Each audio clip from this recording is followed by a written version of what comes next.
जनसंवाद न्यूज, सत्य आणि विश्वासाची बातमी। नाही, पहिली रिएक्शन हीच आहे की जो प्रकार घडला तो अतिशय निंदनीय आहे आणि त्याचा जेवढा निषेध करावा तो कमीच आहे।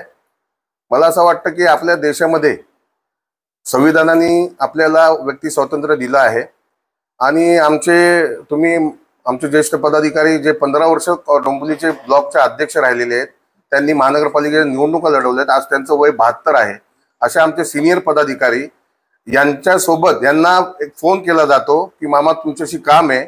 मामा त्यांच्या मिसेसला घेऊन ते स्वतः हॉस्पिटलमध्ये होते, काम आहे तुम्ही बाहेर या असं खोटं बोलून त्यांना बोलवलं आणि बीजेपीचे जिल्हाध्यक्ष आणि त्यांच्याबरोबर असलेले त्यांचे पदाधिकारी ज्यांची पार्श्वभूमी अतिशय गंभीर गुन्हे त्यांच्यावर दाखल आहेत, गुन्हेगारी प्रवृत्तीची पार्श्वभूमी आहे, अशा गावगुंडांना घेऊन त्यांना धमकवण्यात आलं, त्यांना जातीवाचक त्यांची लायकी काढण्यात आली आणि त्यांना साडी घालण्याचा जो प्रकार त्यांनी केला भाजपच्या पदाधिकाऱ्यांनी त्याचा जेवढा निषेध करायचा तो कमी आहे।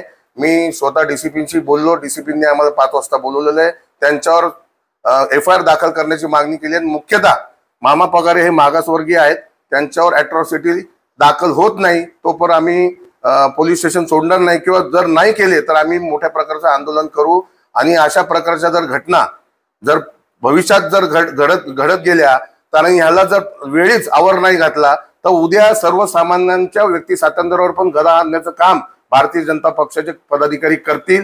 मला असं वाटतं आपल्याला सर्वांना माहिती आहे, गेल्या 11 वर्षापासून राहुलजी असतील, जवाहरलाल नेहरूजी असतील, इंदिराजी असतील, सोनियाजी असतील, मनमोहन सिंगजी असतील, काँग्रेसच्या अनेक ज्येष्ठ नेत्यांवर असे व्हिडिओ त्यांनी बनवून किंवा असे फोटो त्यांनी एडिट करून त्यांनी पोस्ट केलेले आहेत सोशल मीडियावर। पण काँग्रेसने कधीही अशा प्रकारे कुठल्याही भाजपच्या कार्यकर्त्यांनी पोस्ट सोशल मीडियावर टाकली म्हणून त्याला जाऊन मारहाण करणं किंवा अशा प्रकारचे घाणेरडे प्रकार करणं हे आमच्या काँग्रेसच्या रक्तामध्ये नाही, ही आमची संस्कृती नाही। काँग्रेस पक्ष हा लोकशाहीला मानणारा पक्ष आहे, संविधानाला मानणारा पक्ष आहे आणि आम्ही 11 वर्ष झाले आम्ही भाजपच्या विरोधात आंदोलन करतोय, मोर्चे करतोय, आपण सर्वजण ते कव्हर करता। पण अशा प्रकारची कुठली गलिच्छ भाषा असेल किंवा अशा प्रकारची मारहाण असेल किंवा असं व्यक्ती स्वातंत्र्यावर गदा आणण्याचं काम असेल हे कुठल्याही काँग्रेसच्या कार्यकर्त्यांनी असेल, पदाधिकारी असेल, त्यांनी आजपर्यंत केलं नाही। आणि त्यांनी जो हा प्रकार जो केलेला आहे तो साडी घालण्याचा खरं बघाल तर यांनी बांगड्या भरल्या पाहिजेत की 72 वर्षाच्या माणसाला तुम्ही साड्या घालता। तुमच्यात जर हिंमत असेल, ती पोस्ट त्यांनी व्हायरल केलेली नव्हती, ती त्यांनी पोस्ट बनवलेली नव्हती। मामांना जी पोस्ट आली होती जी त्यांना पोस्ट फेसबुकवर आली त्यांनी ती फॉरवर्ड केली होती। मग ही जी पोस्ट त्यांनी तयार केली, तुमच्यात जर एवढी हिंमत असेल तर ज्यांनी ही पोस्ट तयार केली त्याला जाऊन मारा, त्याला जाऊन साडी घाला ना। मी त्या पोस्टचं समर्थन करणार नाही। पंतप्रधान असतील किंवा विरोधी पक्षनेते असतील किंवा देशातले राज्यातले कुठलेही नेते असतील यांच्याबद्दल त्यांच्यावर वैयक्तिक टीका करणं किंवा त्यांच्यावर वैयक्तिक पोस्ट करणं याचं समर्थन कधी काँग्रेस पक्ष करत नाही। जर त्यांना मामांची पोस्ट चुकीची वाटली होती तर त्यांनी पोलीस स्टेशनला जाऊन रीतसर मामांच्या विरोधात तक्रार नोंदवायला हवी होती आणि कारवाईची मागणी करायला हवी होती। पण असं खोटं बोलून त्यांना धमकी देऊन त्यांना जो त्यांनी साडी घालण्याचा प्रकार केलाय ते मला असं वाटतं याच्यात मामांचा अपमान नाहीये, हा आपल्या देशातल्या व्यक्ती स्वातंत्र्य जी लोकांकडून व्यक्ती स्वातंत्र्य हा त्याचा अपमान आहे, हा लोकशाहीचा अपमान आहे। मला एक फोन आला साधारण 4:30च्या दरम्यानमध्ये की मी सुरेश पाटील बोलतोय, परंतु माझ्या कॉलर टोनवर बघितलं तर त्याच्यावरती संदीप माळी म्हणून नाव आलं।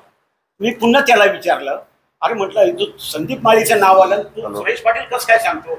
नाही, मला संदीप पाटलाच्या नावाने म्हटलं ठीक आहे, काय काम आहे? तर म्हणे आपल्याला तुमच्या एरियामध्ये सोसायटी डेव्हलप करायची, त्या डेव्हलप करण्यामध्ये मामा तुम्ही आम्हाला मदत केली तर आपलं ते काम सक्सेस होईल, तेव्हा आम्हाला मदत करा। आता तुम्हाला वेळ आहे का भेटायला? म्हटलं नाही, मी कलेक्टर ऑफिसला होतो नेमका। म्हटलं आज तर नाही, पण उद्या 11, 11:30 वाजता मी भेटेल, त्यावेळेस आपण बोलू। तर 11:45 त्याचा मला फोन आला का कुठे आहे? तर म्हटलं आता मी मोठा मुलगा आला आहे, म्हटलं तुम्हाला घेऊन डोळ्याच्या हॉस्पिटलमध्ये डोळे चेकअप करण्यासाठी जाणार आहे, तेव्हा ते आटपलं का मी तुम्हाला कॉन्टॅक्ट करतो, बघू आपण काय कोणती सोसायटी काय कुठं मदत लागली तर मी करतो। मी आतमध्ये गेल्यानंतर मग त्याचा परत फोन आला, कुठे? म्हटलं आता मी खाली हॉस्पिटलच्या खाली उतरलो आणि ते आमचे माजी अध्यक्ष कुलीनभाई जैन त्यांच्या ऑफिसमध्ये बसलो होतो। तिथं मला बोलवल्यानंतर मी बाहेर आलो। बाहेर आल्यानंतर नंदू परब, भाजपचा जिल्हाध्यक्ष, संदीप माळी असे 10-15 जण गाडीतून उतरले आणि गाडीतून उतरून लगेच मला सांगितलं की मोदीची पोस्ट मला दाखवली ती ही तुम्ही व्हायरल केली का? म्हटलं व्हायरल ती पोस्ट आलेली फक्त ते फॉरवर्ड मी केलेली आहे. म्हटलं तुझी लायकी आहे का? तुझ्या महार समाजाची लायकी आहे का तुझी मोदीच्या विरोधात बोलायची? म्हटलं हे बघ, तुम्ही इतक्या वेळेस म्हटलं पंडित नेहरू असतील, राजीव गांधी असतील, सोनिया गांधी असतील, राहुल गांधी असतील, काँग्रेसच्या कोणत्या कोणत्या नेत्याबद्दल तुम्ही कशा कशा पोस्ट व्हायरल केल्या. म्हटलं याशी आम्ही व्यक्ती स्वातंत्र्याला तुम्ही गदा घालून आमच्यावर दबाव आणता का? म्हटलं मी कदापि हटणार नाही. म्हटलं तुम्ही मला साडी नाही आणखी काय करा, मी माझ्या तत्वाची ठाम आहे. तुम्हाला जर मला ही पोस्ट वाईट वाटत असेल तर तुम्ही माझ्यावरती पोलीस स्टेशनमध्ये गुन्हा दाखल करायला पाहिजे होता. ही भूमिका तुम्हाला कोणी घ्यायची? हा अधिकार तुम्हाला कोणी दिला? नाही आम्ही आता बघतोच. म्हटली या माणसापासून माझ्या नाही माझ्या कुटुंबाच्या जीवाला सुद्धा, आणि हा जो संदीप माळी याच्यावरती 22 गुन्हे दाखल आहेत. हा तडीपार माणूस आहे. आणि नंदू परब कोण? आज 65 बिल्डिंग झाल्या. या नंदू परब त्याची बिल्डिंग डोंबिवलीमध्ये, याची सगळा इतिहास आम्हाला 50 वर्षाचा माहिती. ही काय यांची अवकाश आहे? आज एवढं आयुष्य 50 वर्षाचं आयुष्य आम्ही डोंबिवलीमध्ये घातलं, निष्कलंक, आणि एक सुद्धा पोलीस स्टेशनला आमच्या विरोधात कुठला गुन्हा दाखल नाही. म्हणून तर आज हा माझा अपमान नाही. त्यांनी जे मला जातीवाचक शिवीगाळ केली ना, हा सगळ्या बहुजन समाजाच्या आमचा जो समाज आहे त्या समाजाला त्या भाजपच्या पदाधिकाऱ्यांनी जी अवहेलना केली आमची, त्याचा या ठिकाणी मी निषेध करतो. आणि त्यांनी मला गाठवायचं होतं, मला तर त्यांनी चॅलेंज करायला पाहिजे होतं का काँग्रेसच्या नेत्याला आम्ही साडी नेसवायला येतो म्हणून.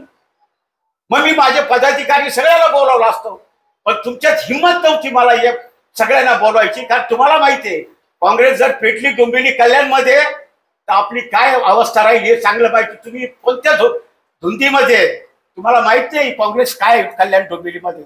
आज इथं तरुण तडफदार कार्यकर्ते इथं कल्याण जिल्ह्याचे अध्यक्ष आहेत. आमचे अनेक पदाधिकारी आमचे आक्रमक आहेत, पण आम्ही त्यांना दाबतोय.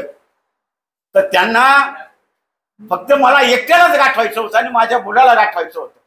तर या विरोधामध्ये आता डीसीपी साहेबांशी आम्ही चर्चा करणार आहे. आज वास्तविक पाहता बाळासाहेब थोरात असतील, विलासराव देशमुख असतील, सगळे वरिष्ठ नेते, गोविंदराव अधिक असतील, राष्ट्रीय पुरस्कार घेतलाय मी. लोकसभेच्या माजी सभापती मीरा कुमार यांच्या हस्ते राष्ट्रीय पुरस्कार घेतला. असे किती संकट आले ते मी डगमगणारा कार्यकर्ता नाही. तो काँग्रेससाठी जीव गेला तरी मागा हटणार नाही, पण याची वाट लावणार. हे गुन्हेगाराला आम्ही धडा शिकवणारच.